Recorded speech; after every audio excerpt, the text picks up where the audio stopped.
And this is the day that the Lord hath made. We're here to rejoice. We're here to be glad in it. Welcome to Biblecast. I'm E. Dewey Smith, and welcome to the House of Hope. I'm so excited that you're here, whether you've tuned in by Apple TV, Roku, Twitch, Amazon, Fire TV, YouTube, the various websites, Facebook, WLVO Channel 21 TV here in Atlanta. However you've tuned in, thank you for your viewership. Your viewership means the world to us here. Do me a favor, call a friend, call a relative, call an associate, call a neighbor, and let them know that we're on the air. Let them know that something great is happening here today. And I thank God for you, and you. Listen, for you to think enough of us, to take a time out of your schedule to tune in, and to we don't want this you to think that we take this for granted. We don't want your time to be wasted, and we're praying that you get a daily dose of hope. We're hope dealers here, and our aim is to empower you and to let you know that life with God is better in every way, every day. We just want you to live better. As we live better, that's what I hope our aim is. My personal mission, I've placed on earth to be a messenger of hope, but my job is to do my best to introduce people to Jesus. That's what I want to do in order to produce kingdom citizens, to reduce Satan's impact upon the globe. And so I'm here. That's my personal mission statement. I want to introduce people to Jesus in order to produce kingdom citizens, to reduce Satan's impact upon the globe. That's what we're here about. And I hope that you have tuned in today to be blessed by that. So thank God for you, and you. Listen, you can go to the website and actually download the entire outline. It's there. Once you download it, and you can study along with us. It's going to be a great time. This month, our team came up with the great concept that this is a time this is called progress report.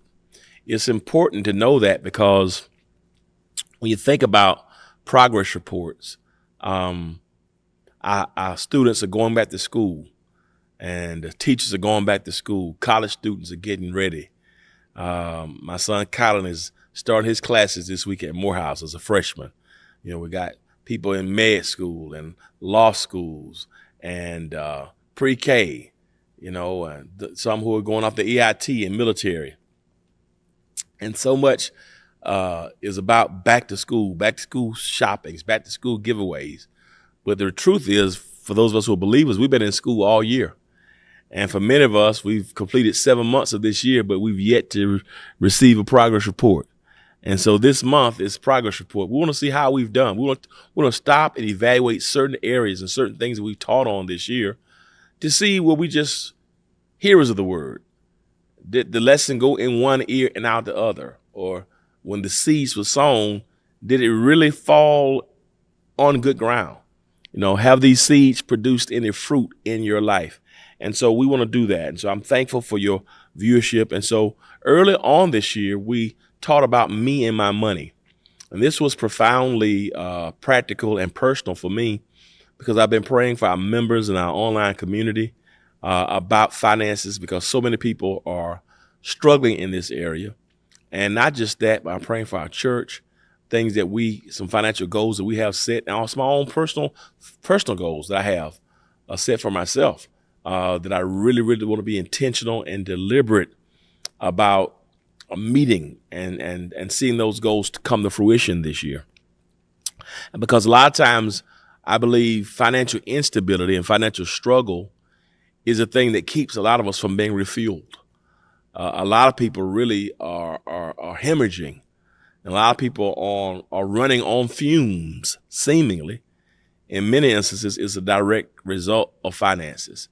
And so I want to take some time, and we want to go back and review what we taught about finances and give a few more things, because here's the reality. Our finances start with our thinking. If Proverbs 23:7 says, "For as a man or woman thinks in their heart, so is he." Everything really starts with the mindset. Mindset, I don't care how gifted you are, how talented you are, the mentality, the thought life is so vitally important.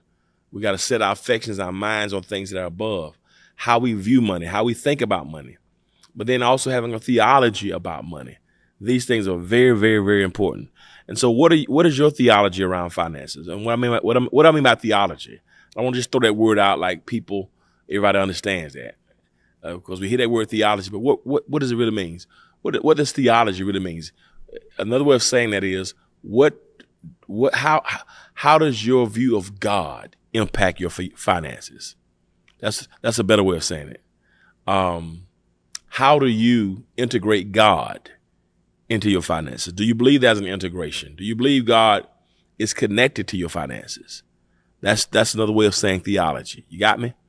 Do you have a godly view, a God connection? Do you keep God and your finances separated? Do you have a theology regarding finances? If not, that could be an issue, okay? And so we want to discuss ways to refuel and systematic ways to become financially well. You know, we talk about how we have wellness of soul and wellness of spirit, you know, caring for the soul, you know, self-care. What about financial care? A part of our self-care could be stabilizing ourselves financially, because it's hard to even care for yourself when you are really under pressure, under the gun financially. So part of self-care may be this whole idea of working through where we are financially. And so it's imperative we do that, become financially literate. So last week we talked about the story of the steward and the owner who gave talents to one servant, gave 5 to another, 2 to another 1. How the one who had 5 was a good steward and multiplied his. The one who was given 2 went out and multiplied his, but the one who was given 1 went and buried his. And how the owner referred to that servant who buried his talent, who hid his talent, called him wicked, which basically intimates that how we handle our finances will one day bring about the judgment of God. We got to give account, basically, because we're stewards. And so a couple of things I want to say to you today about stewardship, questions I want you to consider about financial wellness. And these are only outline. If you want to get the outline, go to our website, hohatl.org, and click the resources link, and you can find this August 14th Bible study right there.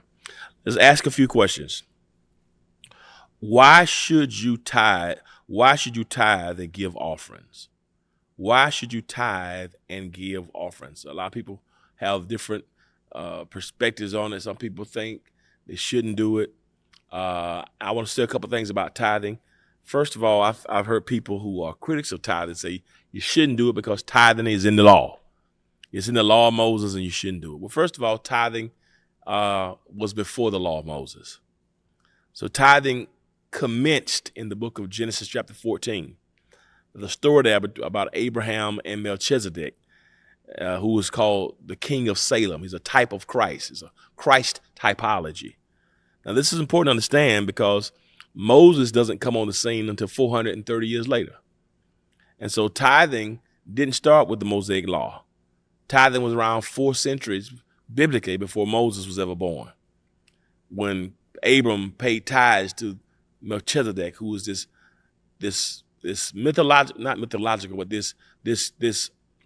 mysterious creature who's a typology of Christ, the king of Salem.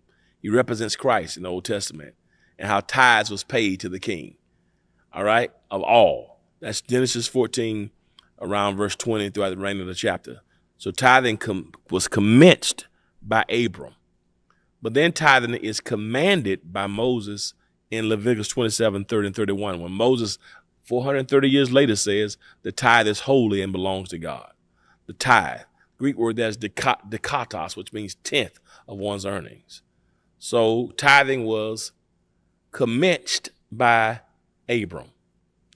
Tithing is commanded by Moses. So it's commenced by Abram. It's commanded by Moses. Tithing is also commended by Jesus. It's commended by Jesus. In Matthew 23:23, Jesus says, "Woe unto you, scribes and Pharisees, because you pay tithes of mint and anise and cumin." He says, "But you've omitted the weightier things of the law, judgment, mercy, and faith. These things ought ye to have done, and not left the other undone."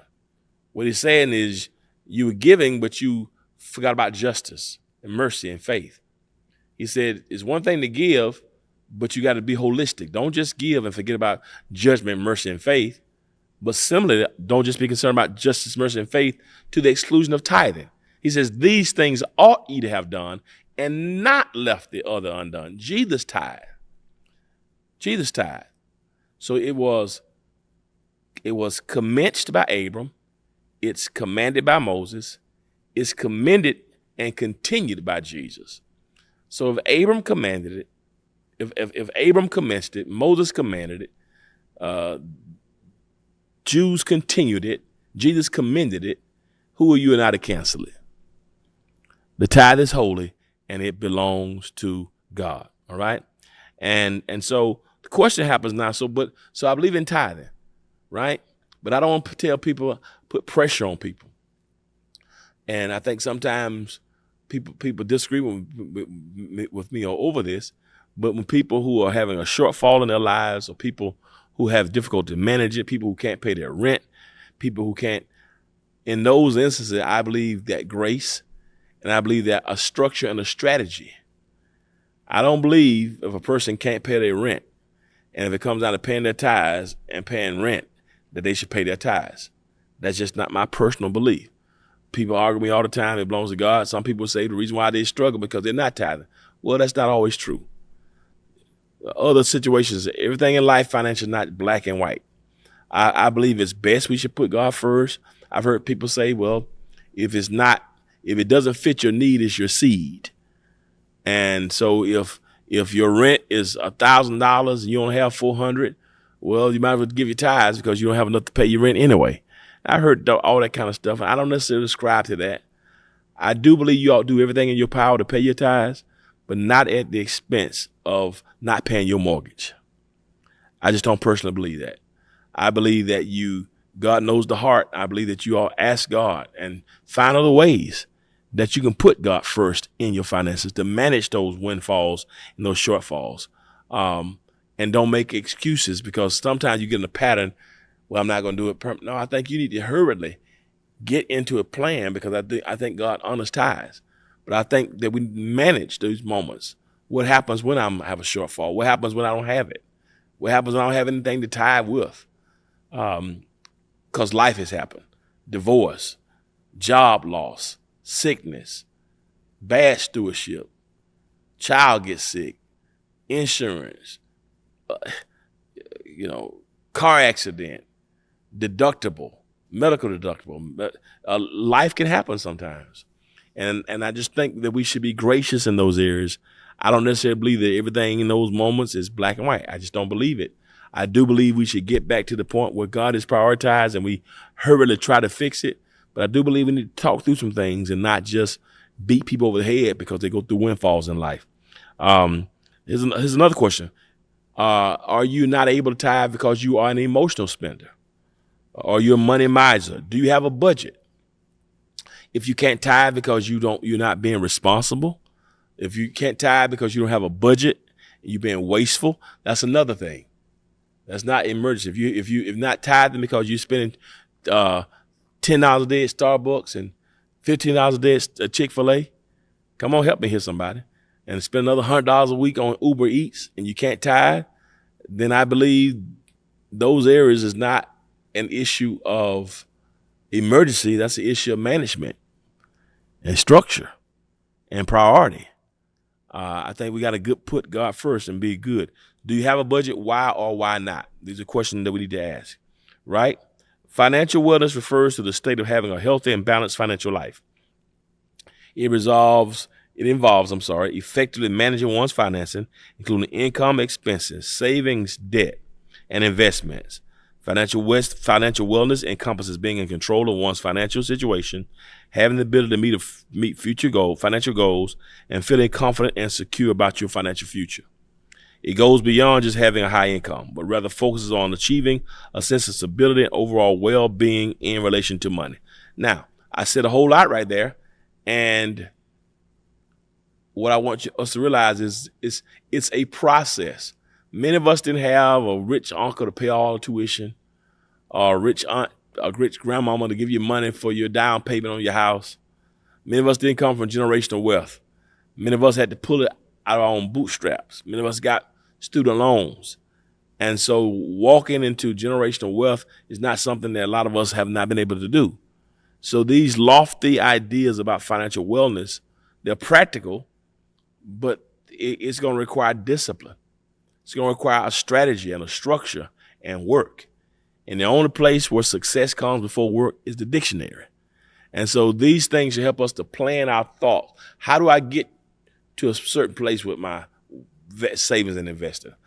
How do I get to a certain place if I want to get married and buy a home? How do I get to a certain place where I want to be a parent one day? Or how do I get to a certain place where I want to own my business and be able to get my own building, etc.? Well, these are things that are part of the whole financial plan that you just can't wake up in the morning and think it's just going to come by osmosis. Like, what are the strategies to get there? What are the strategies? Some of us have been in some tough, dire situations, whether it be legal, whether it be through, as I said, medical, things that you weren't aware of. But how do you get yourself out of those things? How do you depend on God? What kind of wisdom? Who have you brought in your life to help you navigate those moments? I'm here to tell you it's possible. Financial freedom is possible, but it will not come overnight and without a plan. I don't care who you are. If you listen to me, I don't care how bad it looks, how difficult it has been. I still believe with 2 fish and 5 water loaves that Jesus is able to multiply it and can change your life. I believe with everything that's in me. So I want to share that with you. I don't care what it looks like, how bad it is. I believe I believe God is Jehovah Jireh.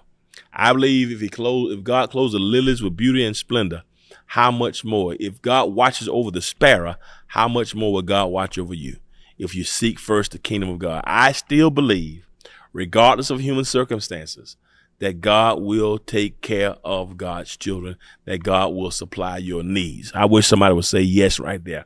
God will supply your needs. So we talked last week about a couple principles.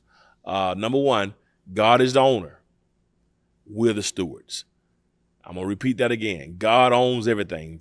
Psalm 24:1, the earth is the Lord's, the fullness thereof, the world and they that dwell therein. So God is the owner. I am just a steward. Okay, that's the first principle. So it's not my money, my house, my car. So fella, those you got a little money, you make more money than your wife, and you want to use your money to abuse her or put yourself in a position of power, saying, I'm the king of the castle. It's my money. I'm King George. No, you're not. You're not King. You're not King Kong. You're Curious George. No, everything we have, it belongs to God. Everything we have, it belongs to God. God gives it to us to manage, right? God is the owner. It's God's by ownership. It's God's, and it's ours by stewardship. Please notice that debt is a new form of slavery. The borrower is a slave to the lender. Many of us don't realize that even though slavery was supposedly outlawed by the Emancipation Proclamation, and we just celebrate Juneteenth, when the final people enslaved in Texas heard news that the Emancipation Proclamation had been signed, they were free. And so right now, slavery may not look like some colonial place or some plantation, but slavery has a new name. Now it's called MasterCard, American Express, Visa, Rent, Georgia Power, student loans. Slavery has a new name.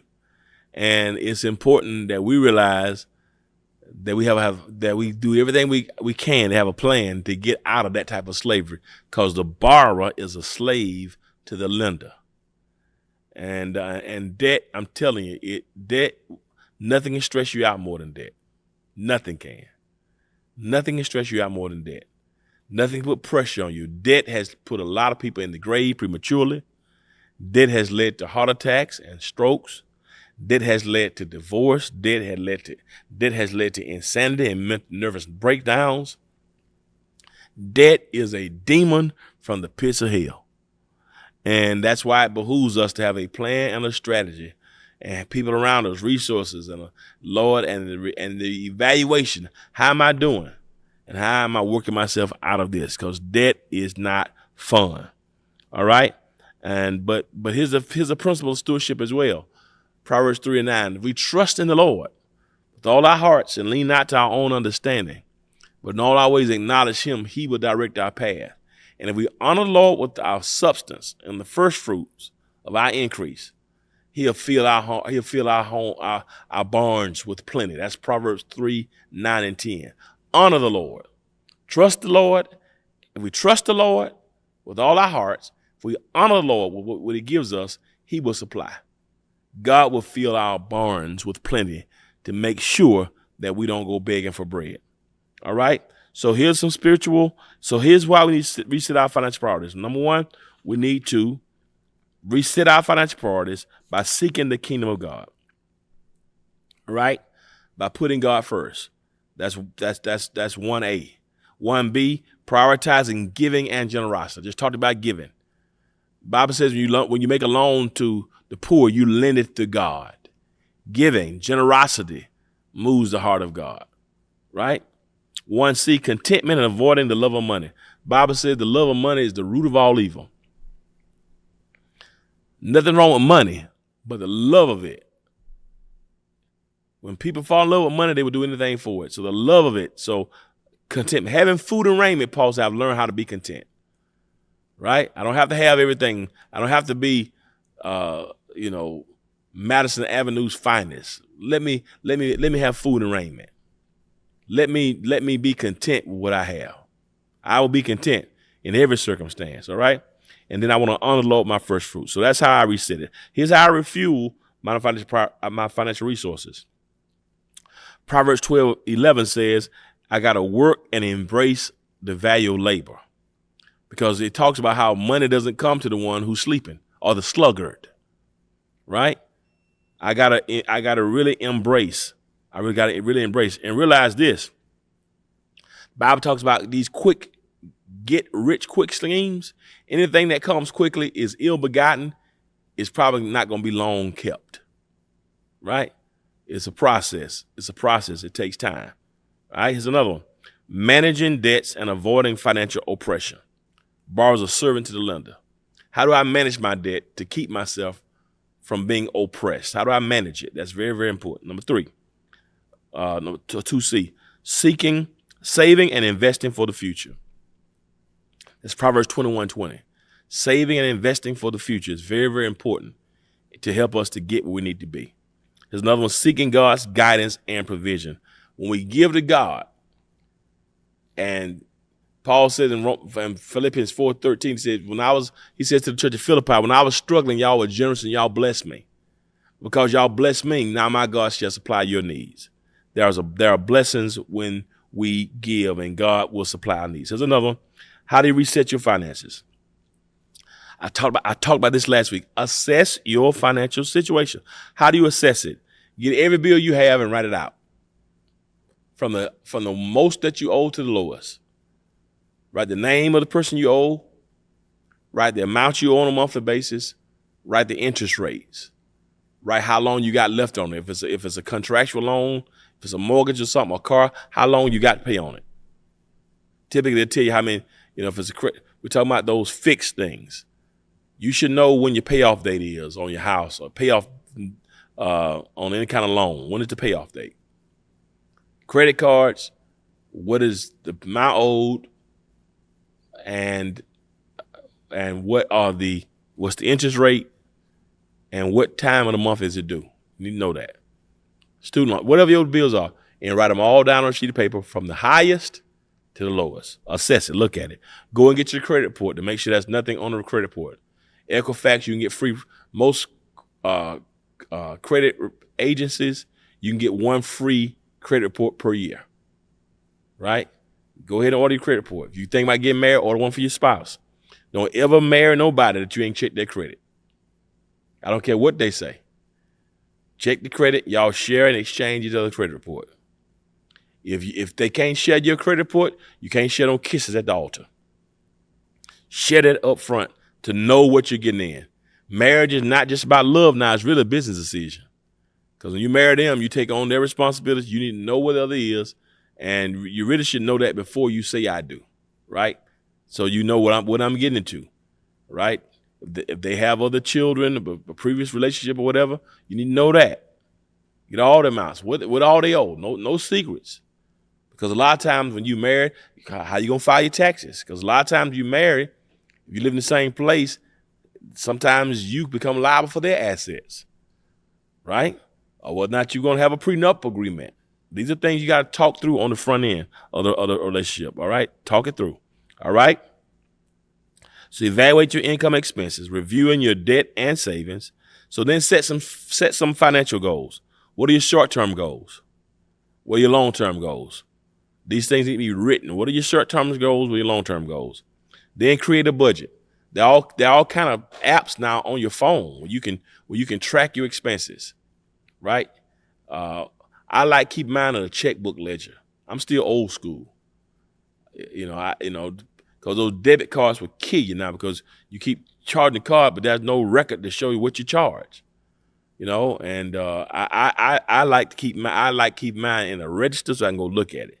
If you swipe that card, put it in there, right? Make the deposit, put in there, write it. So I still write checks sometimes, but if you don't write checks, I know y'all think I'm crazy, but if you're not that sharp with it, write it down because you'll forget if you're not careful. I like to know where I am, right? And but that may not work for you. But set a budget so you can track your income and your expenses. How much you spend for food a week? How much you spend on clothes? How much you spend on Uber? How much you spend on Lyft? How much you spend on Uber Eats? How much do you spend a week on lunch? Would it be cheaper for you to make your own lunch? I mean, really assess this thing. What do you spend on your subscriptions?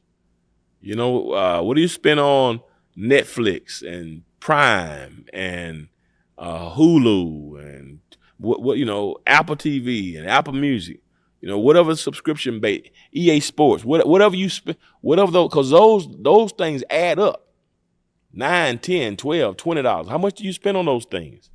What do you spend on your internet service? Do you have cable at the house? Do you have YouTube TV? Do you have Direct TV or Charter or Comcast? How often do you watch it? Do you find yourself watching more on YouTube online? Would it be cheaper for you to stream? These are some things you got to do to really assess it to see how can I cut back in certain areas to know where I am, to know the state of my flaw, my stall. Identify areas of improvement, right? Very, very important. And so we're going to be talking about this and all week, right? All week we're going to talk about it. So here are a few things I want to share with you in closing. Because I told you money is a mentality, or we should have a mentality. How has your faith influenced your financial decisions? How has your faith influenced your financial decisions and mindset recently? Have you integrated your faith in with your finances? 2, what specific steps have you taken to improve your financial literacy in the past few months? 3, can you share any changes you've noticed in your financial mindset or habits since our last discussion? Any changes? 4, have you encountered any challenges in changing your financial approach to money management, and have you addressed them? I know it, and this can be, listen, this is one of the toughest areas to deal with, especially when life finds itself lifing, right? It can be tough. It can be tough. All right. 5, what financial strategies or resources have you found most helpful in your journey towards greater financial literacy and mindset transformation? All right. 5 ways to start thinking about money differently. Shift from a scarcity to an abundance mentality. Even before you get there, shift from scarcity to abundance. Stop thinking about less than and start having a mentality that I can have more. Instead of focusing on what you lack, cultivate a mindset of abundance. Appreciate what you have and recognize opportunities for growth and prosperity. 2, view money as a tool and not the goal. How are you viewing your money? See money as a means to achieve your goals and aspirations rather than the end itself. Money can't be the end. It should be a tool. 3, embrace learning and financial literacy. Where are you in your financial literacy? Educate yourself about personal finance. Do you understand investments, budgeting, or wealth building strategies? Knowledge empowers better decision making. 4, practice mindful spending. That's very important. Mindful. Sometimes we're not thoughtful when we spend. Practice mindful spending of the whole view. When you spend, what does that look in the whole process? Be conscious of your spending habits. Prioritize needs over wants and consider the long-term impact of your financial choices. Mindful spending aligns your expenditures with your values. Do your expenses line up with your values?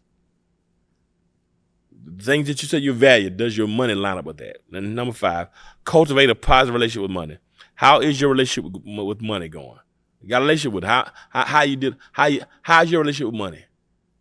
I see yourself in a relationship with money, not just having it, but in relationship with it, right? Develop a healthy and positive mindset toward money. Avoid stress and anxiety associated with financing by approaching money matters with a proactive and optimistic spirit. Listen, God will provide. Type that in the chat right now. Type that in the chat. God will provide. Type this in the chat. God provide for me financially. I want you to type that in the chat. I want you to believe that God is able right now. Come on. God provide for me financially. I'm telling you, God will do it. I want you to pray with me now. Let's bow. God, I thank you that you do all things well. Thank you that you are Jireh, which means you are more than enough. Now, as we evaluate where we are in August 2024, as we contemplate the next 4.5 months in this year, help us to reach some goals this year. Bring us to some peace this year in our finances. We love you and we bless you. In Jesus' name, amen. Listen, the first step, we talk about having a relationship with money, but you got to have a relationship with God. And that's possible through our Lord and Savior, Jesus Christ. If you want to have that relationship, I want you to text the word salvation now to the number 678-201-1351. Text that right now. 678-201-1351, that word salvation. Maybe you want to connect with the community that you can do life with. We want you to know that we want you to live better and know that life with God is better in every way, every day. You want to connect with us here? Text that word connect to 678-201-1351. I don't care if you're in Atlanta or Alaska, you can be connected to our ministry today.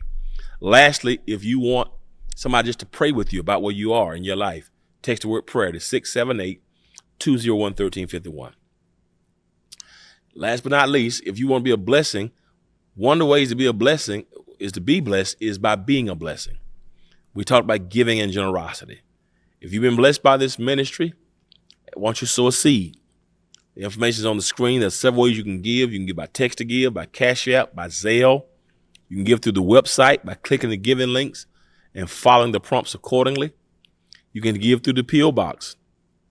P.O. Box 361499, Decatur, Georgia 30036. You can give, text to give, Cash App, Zelle, through the website, through the P.O. Box. Give right now and watch God do what God said. Last, we have some resources for you. We're back to our Zoom nights, our Life Night Zoom. So we have 3 other resources for you to be a part of. Tomorrow we got, starting on Monday, we have Zoom on the 19th, and it's going to be there to help you. Also, so Monday, the 19th, the 20th, and also August 22nd, Thursday.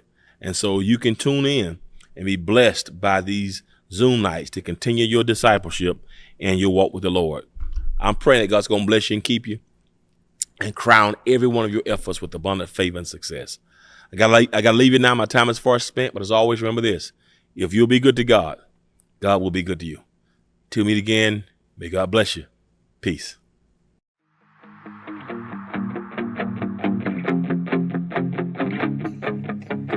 Hey family, we are back once again with all the information you need to live better with God. Yes, and we have some things that we want to share with all of you. So go ahead and get your pens and your papers out right now so you can jot some things down. Don't listen to him. That's not even necessary.